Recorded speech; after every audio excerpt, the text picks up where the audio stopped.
ఈ 5 సంవత్సరాలుగా ఒక ప్రధాన అర్చకుడిగా, వంశపారంపర్య ప్రధాన అర్చకుడిగా, ఆగమ సలహాదారుగా మా పెద్దలు చూపిన ద్రోవలో నేను నడుస్తూ స్వామివారికి ఎటువంటి అసౌకర్యం కలగకుండా ఆరాధనలు జరగడంలో నేను చాలా ప్రత్యేకమైన శ్రద్ధ వహించి ఏదైనా అపచారం జరిగినప్పుడు అది అధికారుల దృష్టికి తీసుకువెళ్ళి దానిని సరిచేయడానికి వాళ్లకు సరైన సలహాలు ఇచ్చి స్వామివారిని ప్రసన్నం చేసుకోవడం కోసం ఎంతో ప్రయత్నం చేశాను. మనకు అన్నం పెట్టే దేవుడికి మనం శుచిగా, శుభ్రంగా, తాజాగా ప్రసాదాలు తయారు చేసి స్వామివారికి నివేదన చేయడం అనేది మనం భక్తులు ఎన్నో జన్మల్లో చేసుకున్న మహాపుణ్యం. కానీ అందులోనే కల్తీలు జరగడం, స్వామివారికి సరైన వేళల్లో సరైన పరిమాణాల్లో స్వామివారికి నైవేద్యం కాకపోవడం అనేది చాలా విచారకరమైన విషయం. అందులోనూ ఆగమశాస్త్ర ప్రకారంగా ఆవుకు ఆగమ కార్యక్రమాల్లో ఎంతో విలువైన స్థానం ఉంది. గోక్షీరం కానీ, ఆవు పాలతో స్వామివారికి అభిషేకం జరుగుతుంది. సుప్రభాతంలో ఏకాంత సేవలో నివేదన జరుగుతుంది. ఆవు పెరుగుతో స్వామివారికి దధ్యోదనం మొదలైన ప్రసాదాలు తయారు చేసి నైవేద్యం పెడతాము. ఉత్సవాల అభిషేకాల్లో గోదధ్యి వాడతాము. గోఘృతం అనేది స్వామివారికి నైవేద్యాల్లో, అన్నప్రసాదాల్లో, పణ్యారాలనే లడ్డు, వడ మొదలైన ప్రసాదాల్లో వాడతాము. అలాగే గోమూత్రం కానీ, గోమయం కానీ, యాగశాలను కానీ, ఆలయాన్ని కానీ శుద్ధి చేయడానికి వాడతాము. అటువంటి పవిత్రమైన గోవు యొక్క ఘృతాన్ని కల్తీ చేయడం అనేది అది స్వామివారికి మనకు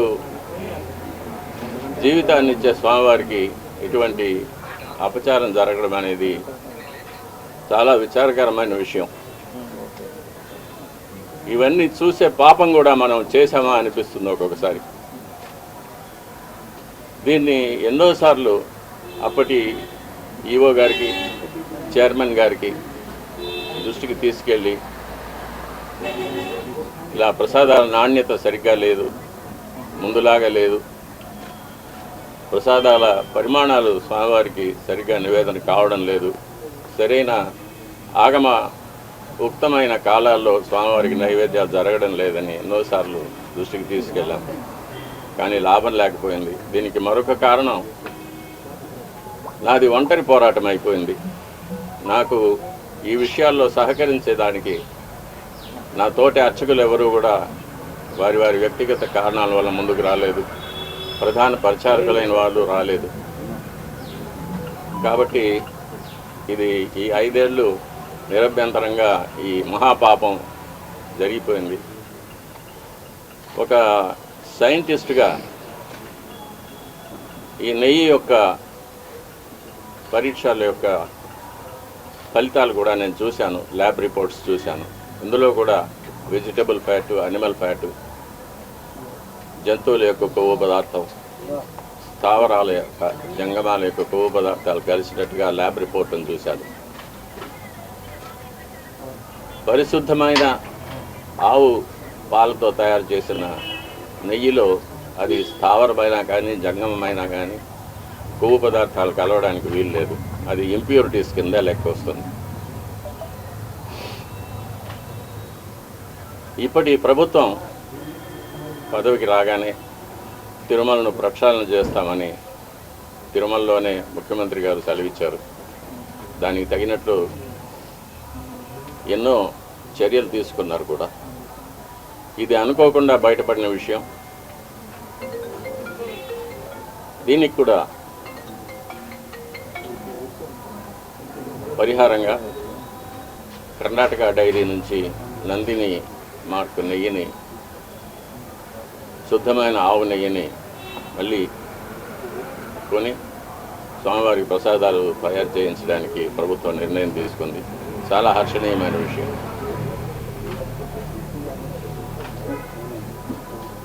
ఈ విషయంలో ముఖ్యమంత్రి గారికి విన్నపం, స్వామివారి మీద విశేషమైన భక్తి ఉన్నవారికి, ఆగమ శాస్త్రం మీద, మన సాంప్రదాయాల మీద గౌరవం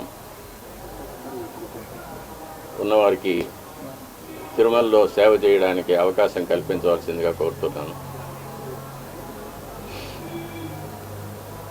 ఆచార పరమో ధర్మ, ధర్మస్య ప్రభు అచ్యుత అని గీతలో కృష్ణ పరమాత్మ చదివించారు. వైఖాన సాగమోక్తంగా జరిగే దేవాలయాలు ఎన్ని ఉన్నా కూడా ప్రతి దేవాలయానికి కొన్ని నిర్దిష్టమైన ఆచార వ్యవహారాలు ఉంటాయి. అటువంటి ఆచారాలు కాపాడడమే పరమధర్మం అనేది గీత ఉపదేశం. మన శ్రీవారి దేవాలయంలో అటువంటి విశేషమైన ఆచారాలు ఎన్నో ఉన్నాయి. అటువంటి ఆచారాలన్నింటినీ కూడా మనం మరి పెద్దలు ఎలా మనకు కాపాడి ఇచ్చారో అదేవిధంగా కాపాడి ముందు తరాల వాళ్ళకు మనం అందజేయాలి. ఈ నెయ్యి కల్తీ మీద సరైన విచారణ జరిపించాలి, చర్యలు తీసుకోవాలి. ఇటువంటి విషయాలు నేను అధికారుల దృష్టికి, చైర్మన్ దృష్టికి తీసుకెళ్ళడం వల్ల నాకు వాళ్ళ వద్ద చెడ్డ పేరు వచ్చింది. అందువల్ల నన్ను చాలా హింసలు పెట్టారు. ఎన్నో చట్టవిరోధమైన ఎన్నో కేసులు నా మీద బనాయించి నన్ను కోర్టుల చుట్టూ తిప్పారు, ఇప్పుడు తిప్పుతున్నారు. వీటన్నిటినీ కూడా ముఖ్యమంత్రి గారు గమనించి సరిచేయవలసిందిగా కోరుతున్నాను.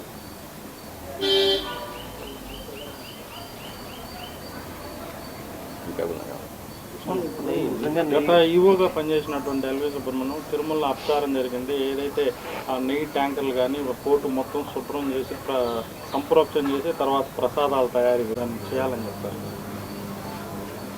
వైఖాన సాగమ శాస్త్ర ప్రకారంగా తిరుమలలో అపచారాలు జరిగితే వాటికి ఎన్నో విధాలైన శుద్ధీకరణ కార్యక్రమాలు చెప్పబడి ఉంది. లఘు సంప్రోక్షణాలను కానీ, జల సంప్రోక్షణాలను కానీ, పూర్తిగా పుణ్యావాచనం మాత్రం చేయడం కానీ, లేక మహాసంప్రోక్షణలు చేయడం కానీ, ఆయా అపచారాల యొక్క పరిమితిని బట్టి, ఆయా అపచారాల యొక్క లక్షణాలని బట్టి దాన్ని ఆగమ శాస్త్రం నిర్ణయిస్తుంది. దీనికి మనం ఆగమ శాస్త్ర నిపుణుల వద్ద అభిప్రాయం తీసుకోవాల్సి ఉంటుంది. కానీ ఇప్పుడు ఉన్న ఆగమ సలహాదారుల కమిటీ అనేది పూర్తిగా తిరుమల తిరుపతి దేవస్థానం ఉద్యోగులతో కూర్చబడింది కాబట్టి వారికి ఒక స్వతంత్రమైన అభిప్రాయం ఇచ్చే ధైర్యం లేదు. కాబట్టి దీన్ని బయటి రాష్ట్రాల నుంచి కానీ, మన రాష్ట్రంలోని వివిధ దేవాలయాల నుంచి కానీ వైఖాన సాగమ శాస్త్రంలో సరైన అనుభవం, విద్య ఉన్న వారి చేత మనం వారితో సంప్రదించి మనం దీనికి శుద్ధీకరణ చర్యలు చేపట్టవలసిన అవసరం ఎంతైనా ఉంది.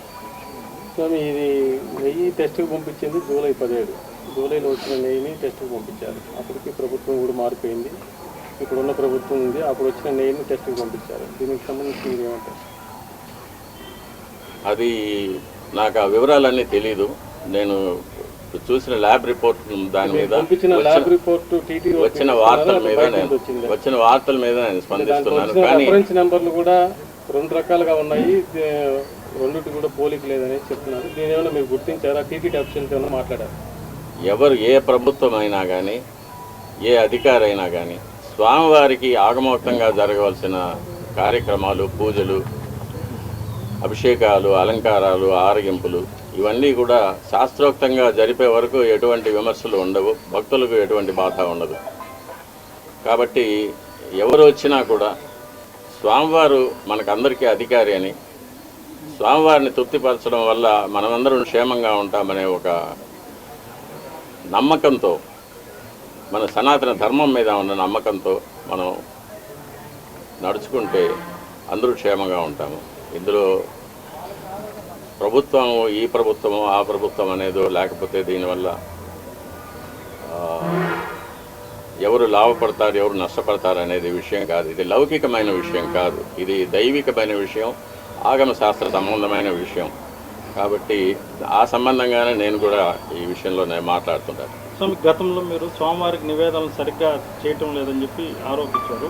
ప్లస్ గత 5 ఏళ్ళలో కూడా అధికారులకి పాలక మండలి దృష్టికి కూడా తీసుకెళ్ళాను, అయినా ఇలాంటి చర్యలు తీసుకోలేదన్నారు. ఇప్పుడు ప్రభుత్వం మారాక స్వామివారికి నివేదనలు సక్రమంగా జరుగుతున్నాయి. నేను గత ప్రభుత్వం నా పైన చేసిన కొన్ని కోర్టు కేసుల వల్ల నేను ఆలయానికి దూరంగా ఉండవలసి వచ్చింది. అంటే ప్రధాన అర్చక పదవికి దూరంగా ఉండవలసి వచ్చింది. నేను ప్రధాన అర్చకుడిగా చేయవలసిన నా కార్యక్రమాలు నేను చేయకుండా నన్ను నిలిపివేశారు. కాబట్టి ఇప్పుడు ఎలా జరుగుతున్నది అనేది ఇప్పుడున్న ప్రధాన అర్చకులు ఆగమ సలహాదారులు వాళ్ళు చూసుకోవాల్సిన వాళ్ళ యొక్క కైంకర్యాలు. గతంలో మీ అభ్యంతరాలు ఎవరు పట్టించుకోలేదు స్వామి? ఎన్నోసార్లు ఇది దృష్టికి తీసుకువచ్చాను, ఈఓ గారి దృష్టికి, చైర్మన్ గారి దృష్టికి, కానీ ఎవరు దీన్ని పట్టించుకోలేదు. కాబట్టి అది అలాగే జరుగుతూనే వచ్చింది. దాన్ని చూసి బాధపడటం తప్ప నేను ఇంకేమీ చేయలేకపోయాను. దీనివల్ల నేను చాలా ఇబ్బందులు పడాల్సి వచ్చింది. అయినా పర్వాలేదు, మా స్వామి కోసం నేను ఇది చేస్తున్నాను. మా స్వామి తృప్తిగా నైవేద్యాలు స్వీకరించి ప్రసన్నుడుగా ఉండి భక్తులను అనుగ్రహిస్తే అంతే చాలు. నా ఇబ్బందులు అది నాకు దాని గురించి నాకు ఎటువంటి కష్టం లేదు. గతంలో శ్రీవారి ఆలయం పైన విమానం పోతే రాష్ట్రానికి దేశానికి అపచారం అని చెప్పి మీరు చెప్పారు, పాలకులకు కూడా ఇబ్బంది అన్నారు. ఇప్పుడు శ్రీవారి ఆలయంపై విమానాలు వెళ్ళడం నిత్యకృత్యంగా మారుతుంది. దీనివల్ల కూడా రాష్ట్రంలో ఇప్పుడు విజయవాడలో జరిగిన కొత్త కావచ్చు ఇలాంటివన్నీ సంభవిస్తుంది అనుకుంటారు. ఇది నా పరిధిలో ఏదైనా అపచారం జరిగినప్పుడు దాన్ని అధికారుల దృష్టికి తీసుకువెళ్ళడం ఒక్కటే ఒక అర్చకుడిగా, ఒక భక్తుడిగా నా కర్తవ్యం. అది దాని మీద చర్యలు తీసుకోవాల్సింది దానికి సంబంధించిన అధికారులు కానీ ప్రభుత్వాలు కానీ వారి యొక్క కర్తవ్యాలు అవి. దాని గురించి నేనేమి చెప్పలేను. మీరు కోర్టులో కూడా తవ్వకాలు జరిగాయని కూడా చెప్పారు సార్, దాని మీద ఏమన్నా? ఇప్పుడు కోర్టులో సమాచారం లేకుండానే తవ్వకాలు జరిగాయనేసి గతంలో కూడా మీరు చెప్పారు. పింక్ డైమండ్ కూడా ఒకటి కనిపించలేదని చెప్పారు. వీటికి సంబంధించి ఇప్పటివరకు మీరు దాని మీద ఏమన్నా ఇప్పుడు మీరు కైంకర్యాల్లో లోపాలు జరిగినాయి అంటున్నారు కదా, ఎటువంటి కైంకర్యాల్లో ఏ లోపాలు జరిగినాయి స్వామి? చెప్పాను కదా, ఇదే ప్రసాదాల్లో కల్తీ జరగడం అనేది ఒకటి. అది ప్రసాదాలు తిన్నప్పుడు కానీ ప్రసాదాలు చూసినప్పుడు కానీ అది ప్రతి భక్తుడికి అర్థమైపోతుంది. ఇందులో ముందు ఉన్న సువాసన లేదు, రుచి లేదు, పవిత్రత లేదనేది. అలాగే అన్నప్రసాదాల్లో కూడా ఈ కల్తీ నెయ్యి వాడి పొంగలు, చక్కెర పొంగలి, సీర మొదలైన వాటిలో కూడా ఇది కలిపి ఉన్నారు. ఇది స్వామివారికి మా చేతులతోనే నైవేద్యం చేయవలసిన దురదృష్టం కూడా మాకు ఏర్పడింది. అది కాకుండా నైవేద్యాలు జరగడానికి స్వామివారికి ఏ వేళల్లో నైవేద్యాలు చేయాలనేది ఆగమ శాస్త్రం నిర్ణయిస్తుంది. దాని ప్రకారం కూడా ఒక్కొక్కసారి జరగడం లేదు.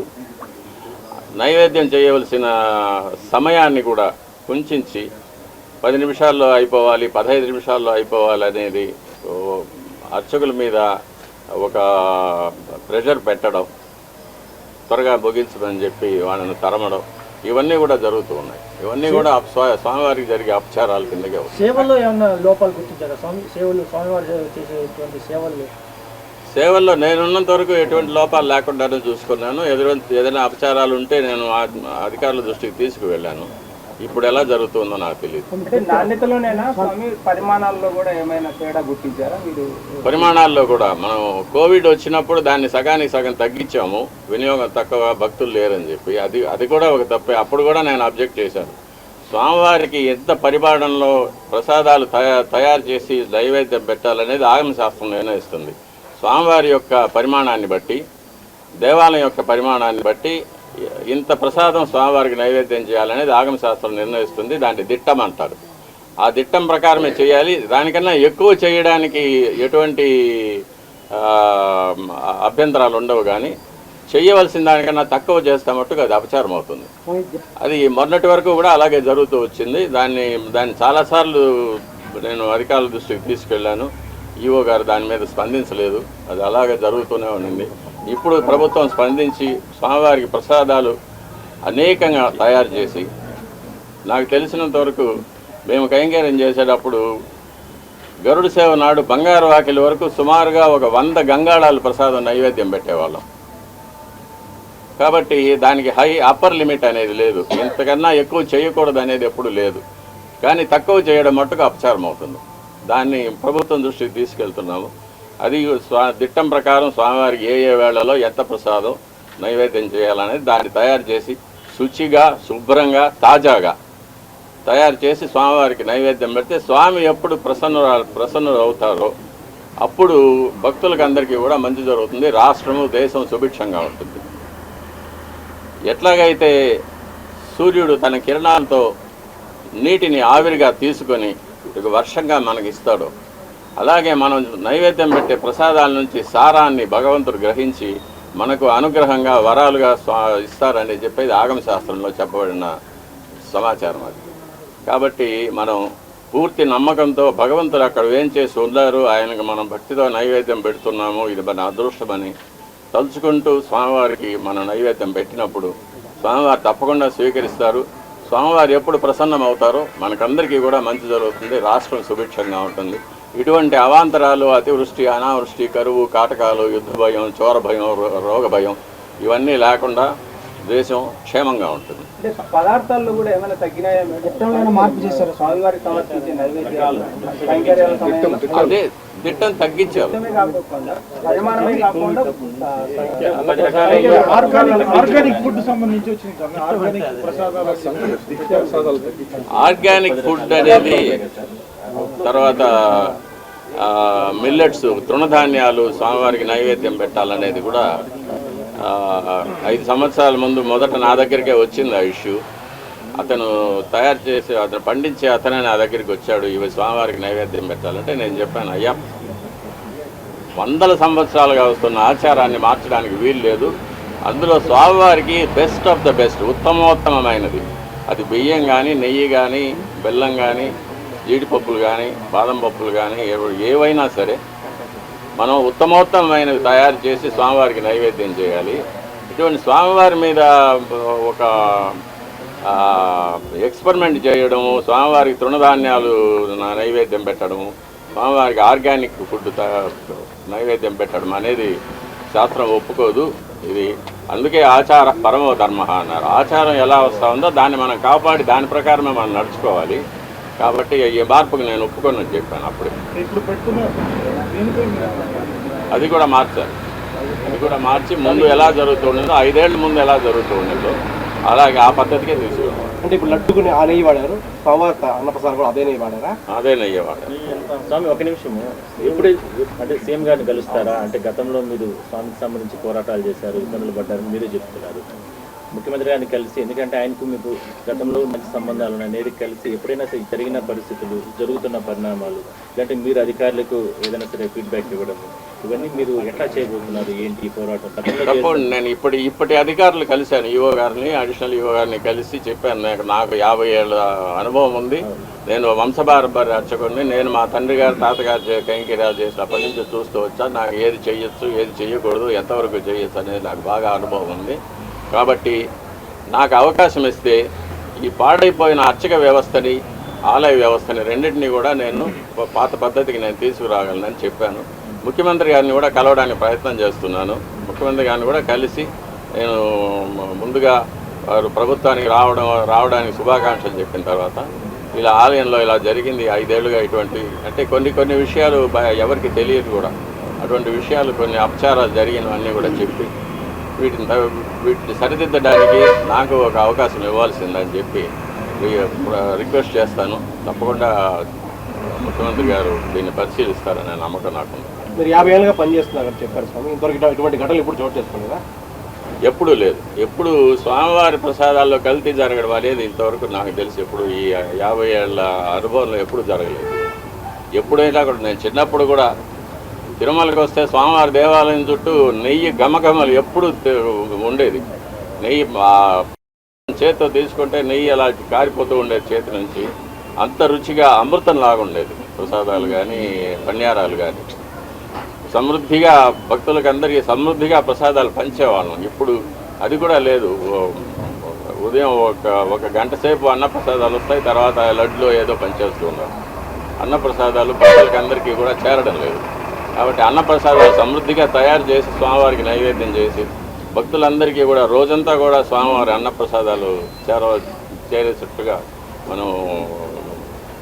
ఇప్పుడు మీరు నూతన ఇవ్వు అడిషనల్ ఇవ్వని కలిశానన్నారు కదా, వాళ్ళ దృష్టికి తీసుకెళ్లారా? ఈ అన్నప్రసాదాలు దిట్టాన్ని పెంచాలా, భక్తులందరూ కూడా కంపెనీ చేయాలి. అన్నప్రసాదాల విషయంలో కొలతలు తగ్గిపోయాయని చెప్పాను. చేసే సమయాలు మార్చేశారు.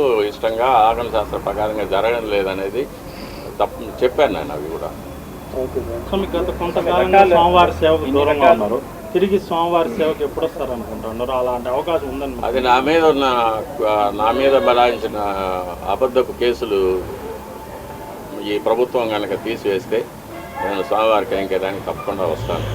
నన్ను ఈ వయసులో బాధ పెట్టడం అనేది వాళ్ళకి కూడా క్షేమం కాదు. ఆ ప్రభుత్వానికి, ఈ ప్రభుత్వం ముఖ్యమంత్రి గారు చెప్పారు, ఆ ప్రభుత్వంలో బనాయించిన తప్పుడు కేసులన్నింటినీ కూడా నేను తీసివేసి అందరికీ రిలీఫ్ కలిగిస్తాననేది. అందులో భాగంగా నాకు కూడా ఒక విముక్తి కలుగుతుందని నేను నమ్ముతున్నాను. అంటే తను ఇట్లా బహిరంగంగా చేయడం ద్వారా ఏదో అంతర్గతంగా విచారణ చేసి జరుగుతున్న లోపాలను సరిచేయకుండా బహిరంగపరచడం ద్వారా స్వామివారి మీద ఉన్న భక్తి, అదేవిధంగా విశ్వాసం సన్నగిల్లేందుకు కానీ ఇలాంటి హిందూ భావాలు దెబ్బతినేందుకు కానీ అవకాశం లేదనుకుంటున్నాను. అంటే నేను అధికారుల దృష్టికి తీసుకుపోవడం వరకే నా బాధ్యత. అది దాని మీద చర్యలు తీసుకోవడము, ఎటువంటి చర్యలు తీసుకోవాలనేది వాళ్ళు నిర్ణయించుకుంటారు. వాళ్ళ కారణాలు నాకు సంబంధం లేదు. నాకు మా స్వామివారి తృప్తిగా జరగాలి, స్వామివారి సంతోషంగా ఉండాలి, అందువల్ల భక్తులందరూ కూడా అనుగ్రహించబడాలి. అదొక్కటే నా దృష్టి. మిగతా వాటిని గురించి నాకు సంబంధం. కానీ నెయ్యి విషయంలో గత పాలక మండలికి కానీ అధికారులకు కానీ తెలిసే ఇటువంటి పనులు చేశారని మరి వాళ్ళకి తెలిసి అన్నీ జరుగుతున్నాయి. ఎందుకంటే నెయ్యి అనేది చాలా పెద్ద పరిమాణంలో, చాలా పెద్ద కొలతల్లో మనం పర్చేస్ చేయాల్సి వస్తుంది. చాలా పెద్ద విషయం, కొన్ని కోట్ల రూపాయల విషయం. కాబట్టి అందరి దృష్టి, అధికారుల దృష్టికి తెలిసే ఇది జరిగి ఉంటుంది. ఎలాంటి నెయ్యి తీసుకోవాలనేది ఇక్కడ అధికారులు నిర్ణయిస్తారు, వాళ్ళే నిర్ణయిస్తారు. ఆ వెలలు పట్టీలు చూసో, కొటేషన్లు చూసో వాళ్ళు నిర్ణయించి, వాళ్ళు దాని పూర్వాపరాలు తెలుసుకొని వాళ్ళు నిర్ణయిస్తారు. కాబట్టి బాధ్యత అంతా వాళ్ళదే. టీటీడీలో కూడా వచ్చిన ప్రతి దాన్ని కూడా టెస్ట్ చేసే ల్యాబ్ ఉంది, దాంట్లో చెక్ చేసిన తర్వాతే ఇవన్నీ కూడా తీసుకుంటారు. లేదంటే రిటర్న్ పంపించే ఆచారం ఎప్పటి నుంచో ఉంది. అంటే గత ప్రభుత్వం కానీ అంతకుముందు ప్రభుత్వాలు కానీ ఇవేం పట్టించుకోకుండా వచ్చినవన్నీ తీసుకుంటున్నారు. ఏమో ఆ శాంపుల్స్లో కూడా ఏదైనా గోల్మాల్ జరిగి ఉండొచ్చు. పరీక్షకు వచ్చే నెయ్యి మంచి నెయ్యి పంపించి యాక్చువల్గా సప్లై చేసే నెయ్యి వేరే క్వాలిటీ పంపించి ఉండొచ్చు. అంత అధికారుల పరిధిలోనే జరుగుతాయి. ఇప్పుడు ల్యాబ్ ఉండదు, ల్యాబ్ కిందకే పెట్టి పరీక్షిస్తే సరిపోతుంది. ఇక్కడికి టన్నులు కొద్ది లారీలు వస్తుంటే అన్నింటినీ ఇక్కడ పరీక్ష చేయడానికి ఉండదు. ల్యాబ్ని కిందకి దించి ఇబ్బంది ఏమైనా ఉంటుందా స్వామి? ఒకటి దీనికి అన్నిటికీ కూడా మళ్ళీ మనం వెనక్కి వెళ్ళాల్సి వస్తుంది. చిత్తశుద్ధి అనేది ఉండాలి. నిజమైన భక్తులు అధికారులుగా ఉండి, అన్ని చోట్ల స్వామివారి భక్తులుగా ఉండి, స్వామివారికి బాగా కైంకర్యాలు జరగాలని, నైవేద్యాలు జరగాలనే ఒక మంచి సామాజిక దృష్టి ఉంటే ఇటువంటి తప్పులు జరగడానికి వీలుండదు. మనము ప్రతి ఒక బాధ అన్నానికి ఒక మెతుకు పదం, ఒక మెతుకు పట్టి చూస్తే అన్నం సరిగ్గా ఉందా లేదా తెలిసిపోతుంది కదా. అలాగే శాంపుల్స్ నేను ల్యాబ్లో చేశాను కదా, పిహెచ్డి ల్యాబ్లోనే చేశాను. శాంపుల్స్ అంటే ప్రతి 10 లీటర్ల ద్రవం ఉంటే 10 లీటర్ల ద్రవాన్ని టెస్ట్ చేయలేం కదా. ఒక 1 ml 2 ml తీసుకొని టెస్ట్ చేసుకుంటాం, దాన్నే మనం ఆపాదించుకుంటాం. కాబట్టి ఆ టెస్ట్ చేసే దాంతో ఒక నిబద్ధత ఉండాలి, నియంత్రణ ఉండాలి. అధికారులకు ఒక సామాజిక దృష్టి, ఒక ఆధ్యాత్మిక చింతన, ఒక సనాతన ధర్మం మీద ఒక నమ్మకం, దేవుడి మీద ఒక నమ్మకం, స్వామివారికి అన్నీ బాగా జరిపించాలి. ఆయన మనకు జీతం ఇచ్చి, మనకు ఇల్లు బంగళాలు ఇచ్చి, కార్లు ఇచ్చి మనల్ని ఉద్యోగానికి పెట్టుకున్నాడు. కాబట్టి దానికి న్యాయం చేయాలి, మనం స్వామివారికి మంచి చేయాలనే దృష్టి ఉండాలి. అది ఉంటే ఇవంతా జరిగేది కాదు కదా. వాళ్ళు ఈ ప్రసాదాల మీద ఏమైనా స్పందించారా, లేకపోతే ఇటాటివి ఏమైనా మీ దృష్టి కూడా వచ్చారు? ఈ ప్రసాదాలు నా దృష్టికి వచ్చింది, నేను అధికారుల దృష్టికి తీసుకెళ్ళాను, కానీ వీళ్ళెవరూ నాకు సహకరించలేదు. అంటే ఈ రిపోర్ట్ వచ్చింది కాబట్టి మీరు స్పందించారు. ఇప్పుడు అది ఇంతకుముందు నుంచి మీకు 5 ఏళ్ళ నుంచి కూడా నాణ్యత తగ్గిందని మీకు తెలుస్తా ఉంది, కానీ చెప్పలేక మరి ఈ రిపోర్ట్ చెప్పాను, నేను దృష్టికి తీసుకెళ్ళాను. ఈవో గారికి, చైర్మన్ గారికి దృష్టికి తీసుకెళ్ళి చెప్పాను చాలాసార్లు. దానికి మెకానిజం కూడా ట్రీట్ అవుతుంది. కేవలం నెయ్యి మాత్రమే కల్తీ అయిందని చెప్పేసి అనుకుంటున్నారా? అన్ని వస్తువులు సరైన సరిగ్గా లేదు. ఇంతకుముందు రిపోర్ట్లో జీడిపప్పు కూడా పురుగులు పట్టింది వచ్చిందని దాన్ని రిజెక్ట్ చేసి ఉన్నారు. శనగపప్పు అన్నిట్లోనూ కల్తీ వస్తుంది, కల్తీ వచ్చింది, రిపోర్ట్లు ఉన్నాయి. ఈ 5 yearsలో ఈ పర్చేజ్ చేసినటువంటి టీటీడీ ప్రతి ట్యాంకర్ని కూడా చిన్నగానే ల్యాబ్ రిపోర్ట్ తీసుకుంటుంది, ఆ తర్వాతనే అలౌ చేస్తుంది. మరి ఇప్పటి వరకు అన్ని రిపోర్ట్లు కూడా అనిమల్ ఫ్యాట్ ఉన్నట్టుగానో, వెజిటబుల్ ఫ్యాట్ ఉన్నట్టు కానీ ఈ అన్ని రిపోర్ట్లు బయట పెట్టాలని ఎవరైనా డిమాండ్ చేస్తున్నారా? లేదంటే ఇప్పటి వరకు అఫీషియల్స్ ఎవరు పరిధి కాదు అది. ఇప్పటి వరకు కూడా ఎవరు అఫీషియల్ స్పందించకపోవడాన్ని ఏ విధంగా చూస్తారు? అది నా పరిధి కాదు.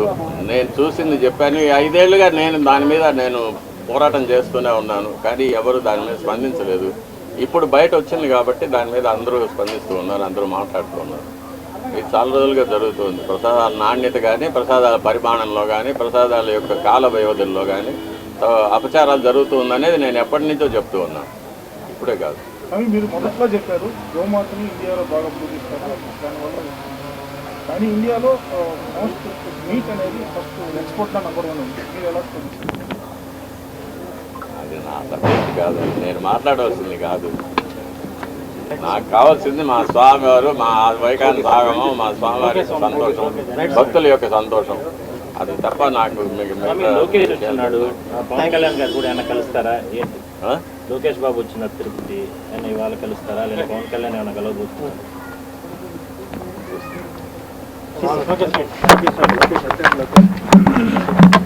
ఇప్పుడు ఆపరేషన్ లేకుండానే మోకాళ్లకు ప్లాస్మా ట్రీట్మెంట్. మీ ఆర్థోపెటిక్ సమస్యలన్నిటికీ రోబోటిక్ టెక్నాలజీ ద్వారా తక్కువ ఖర్చుతో శాశ్వత పరిష్కారం. Free consultation. ప్రతి ట్రీట్మెంట్ పై 20% డిస్కౌంట్. ఈ ఆఫర్ కొద్ది రోజులు మాత్రమే. త్వరపడండి. V9 hospitals 9281465842.